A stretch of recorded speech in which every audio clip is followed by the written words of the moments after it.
Doctor Burgat, muchas gracias por estar con nosotros. Antes de ser profesor, usted trabajó en el Congreso de los Estados Unidos. ¿Podría decirnos qué lo llevó a trabajar en la representación pública? So I was always interested in government and politics and how much impact it could have on our everyday lives. And that quickly translated into me going to more and more school. So came out to Washington, D.C. to get my doctorate in American government. And as I finished up my classes, I worked on Capitol Hill within Congress's private think tank. And there worked on issues of reform to try to make politics in Congress more specifically work just a little bit better. And since then has moved over here to George Washington University, where I now teach and lead a program all about federal politics, all about Congress, and hoping just to make it work a little bit better for the generations to come. En su libro We Hold This Truth, Tenemos estas verdades, usted menciona en el teaser varios mitos que afectan la política estadounidense. Y aunque hay muchos, ¿cuáles cree para usted que son los más relevantes? They all matter, but they matter at different times. And these myths are often just misunderstandings in everyday politics by everyday voters. But a lot of folks know better. And so these myths continue a lot of times because politicians use them to trick voters, to convince people to be mad at the wrong things and elect them to go fix them. But in terms of specific myths, there's a lot of them out there about term limits in Congress, how that if we just implement those, then Congress would all of a sudden work a lot better. It wouldn't. Or campaign finance, or the filibuster, the courts. We go through one by one to break down these myths, to hopefully move on from them and have better, more impactful conversations. Muchas veces nos encontramos que para una parte importante de la población, los procedimientos legislativos u otros fenómenos políticos resultan muy complejos. ¿Por qué cree usted que a veces la política es tan difícil de entender? There's no school for this, right? We learn history, we learn government in high school, but being in government, being in politics is just like any other industry where it has its own language, it has its own customs, it has its own procedures. And if you're not paying attention to that because people are very busy with their own lives, their own jobs, their own kids, then you can just have a big gap in between what really happens on everyday politics and what we're told or see happens in everyday politics. So it's just a bad combination of not having enough time or the right education to see exactly what's going on. It's a tough job to do. ¿Cree que los medios pueden quizás tener una parte de responsabilidad a la hora de divulgar malentendidos en política? 100%. The media is partly to blame. But I always say that the media doesn't give us what we don't want, right? We have more choice than we've ever had about what media to consume, what content to consume. And so for a lot of us, we need to look in the mirror and say, hey, the reason they're giving this to us is because we've proven to want it. If we don't watch, believe me, they would either go out of business or change exactly what they're putting on the airwaves to find out exactly what we would watch. So we need to recognize our own faults in this system and recognize that we have more choice than we think we do. Un elemento que a veces puede resultar controvertido son propuestas como los límites a los mandatos o reformas en la financiación de las campañas políticas. ¿Qué piensa usted?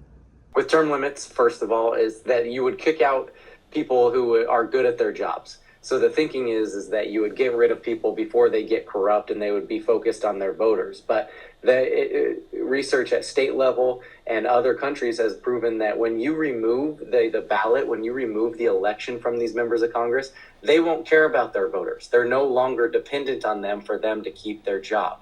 And so it would not reduce corruption. It would actually make it more impactful because when you don't know what's going on, which is what a lot of new members feel coming into Congress or the presidency, if you don't know what's going on, you're going to go ask people who do.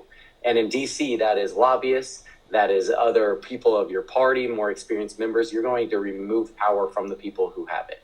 And then with campaign finance, there is a lot of money out there, but it's just there's a lot of misunderstandings about where it's raised, how it's used, and what the influence is with that money in politics.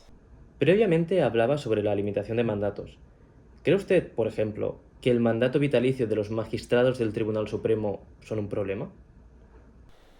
It can be, and we see that now, but this is a downstream effect with Supreme Court justices, where they have lifetime appointments. They are not elected in the first place, so there's a fundamental difference. Members of Congress must be elected.